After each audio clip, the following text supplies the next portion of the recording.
Right, Aisha now brings us Joy News Interactive. Good evening to you once again, Aisha. Good evening to you, Israel, and I bet you there's a lot more to discuss on Joy News Interactive, and you know Grandpa is coming, right? Oh, yeah. Have you prepared your questions? Because you might have that opportunity to ask him some questions. I'll tell him to give me a real Mugabe quote. Time now to get on to the most interactive segment. If you don't have your social media gadgets yet, please get them. And let's have the big conversation now. On Facebook, get us on facebook.com/joynewsontv. On Twitter, it's at joynewsontv. And on WhatsApp, the number is 0560 800,000. Remember to send your name and location when sending that message. Now, on Tuesday, the West African Examination Council, WAEC, released provisional results for the 2016 West Africa Senior School Certificate Examination, but 50.41% of candidates who sat for the exams have failed.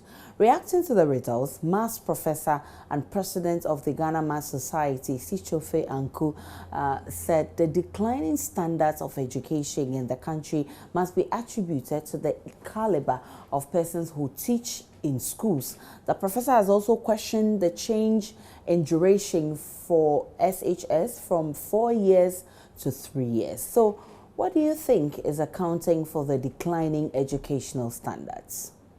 I think it's the social media, and then the 4 years was also changed to 3 years. That's also a problem because within the 3 years, they won't be able to cover all the syllabus. But if it's 4 years, they will have much time to cover the syllabus and learn more. And then the social media too. Most students concentrate more on the WhatsApp than their books. First and foremost, you look at our educational structure. It's very poor. It's much more theoretically based than practical.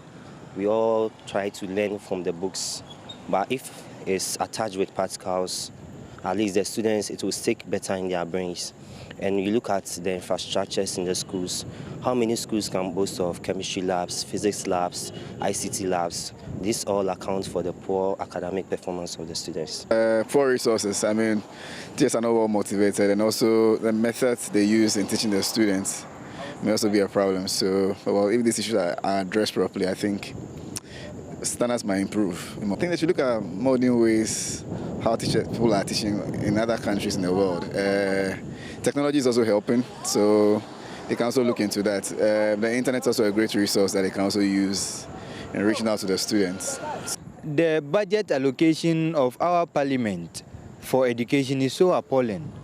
Secondly, our educational structure, the pedagogy, the organogram is not good at all. Go to other countries now and you see kids learning with IT. Teachers only have to project things on screens. They all sit behind laptops. Are you getting it? So when our government is refusing to invest more in education, we won't move far. We complain the students are not learning, yet we are not helping them. How are they going to learn with, and you know, most of the things being taught are archaic.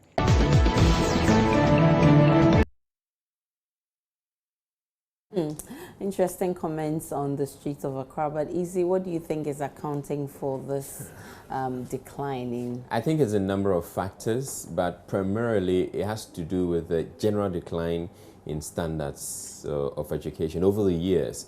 And I would, here's the way I see it.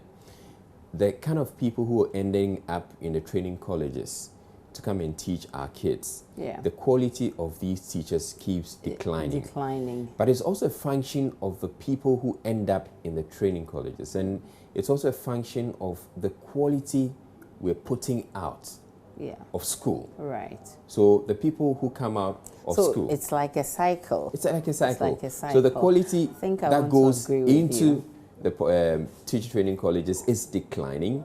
And so the teachers also go to teach in the classrooms, and they pour out poorer garbage. Quality. I mean, if it's so it's a cycle. Better word. I have said this to a number of people before, and I remember I had this conversation with the flag bearer of the MPP in Akufo-Addo sometime.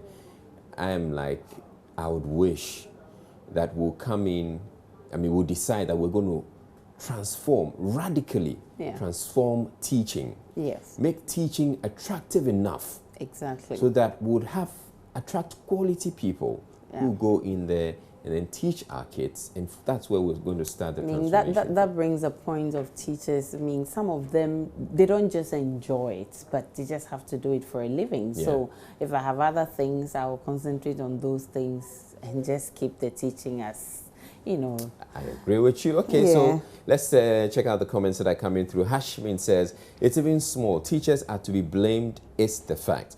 Systems of bringing up teachers to teach in our basic schools is not helping. How can someone who has no SHS certificate be given the chance by universities to pursue diploma course? It's these same teachers who teach our children. You can investigate into this UTTDB program organized by UCC and distant program by UEW. Blame our universities for creating such chances to produce our teachers. God have mercy on Ghana. Yaboa says it may not be. May not be. The education system in Ghana is poor. A lot of teachers in Ghana, JHS and SHS, teach their candidates during examination. Others go in to buy questions for the candidates. With this attitude, how do you expect the teachers to teach for the students to study as well? Our education system is 100% poor, highly losing. Too much freedom on the parts of the teachers and mostly the students, starting from the person who chooses the educational ministers to the teachers. Everything is very bad. Ali Muhammad says it can't be attributed to teachers, even though some teachers are part, but our politicians are to be blamed much. The necessary learning materials are not always provided, and the rules by the GES has made people indisciplined these days. Doomsday is also part of the problem that had to be chipped in there somewhere. Yakubu says teachers who teach mostly in the basic school contribute to student failure, as most of those who apply to the teacher training colleges are the average students who pass from SHS. But you can't count out the fact that the teaching procedures being adopted now is that of the 1990s, and that modern methods should be chipped in. That's also very important. Clement says both teachers and students should be blamed. You can imagine a student answering mathematics question and later writing, I can't think far, I can't think madness. Certainly, why wouldn't also think far? They only know how to chill in towns expecting leakages. And Apel Jemfi from Ekropon, he says the figures released by WAEC are sometimes not the real reflection of the students' performance. Remember, the WAEC has a scale and graph that determines the number of students to fail and to pass. Really? And on the other hand, the society should not blame teachers for the poor performance of students because maths and science teachers are not well resourced. Rhoda from Akemodan, she says there is the need for a consistent educational policy which must be strictly followed by successive governments. Clement from Takrade says, Aisha, the 3-year system isn't even entirely 3 years because the academic term starts in September and WASSCE is written in April.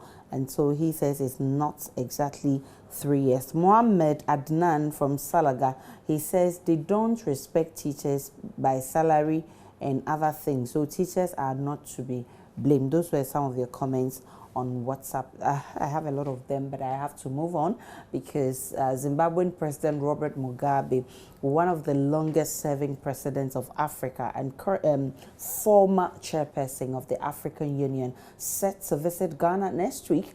Whilst here, President Mugabe, among other things, will meet the corporate society in Ghana to help strengthen trade ties. So what bothers me, if you ever had the opportunity to interview Grandpa, what question would you pose to him? De facto is a forceful rule. At times it emerges due to coup d'etats and others. But the jury is the sovereignty that believes in the rule of law. So I only want to know, is it that he believes in the rule of law and that the people are in support of him, or he has underground things he's doing which gives him motivation, or there is a kind of force he's exerting somewhere which is keeping him on the throne? That's why I asked if the secrets of, I will ask him the secrets of his stay in position. I'll ask one. Now Africa, when you see our, if I say, when you see our African citizen, we are suffering. So I'll ask, what is he doing about it? I would like to welcome him first. If it is true that he is coming to Ghana, then I would like to ask him, is he grooming somebody to take over his leadership once he steps down, or once maybe God calls him to glory? And then has he also heard all the quotes people are according to him by his name? I mean, a lot of quotes goes around. I'd like to know if he has heard all of them. The first question I'll be asking Mugabe is, when is he getting off that seat as a president? That'll be the first thing.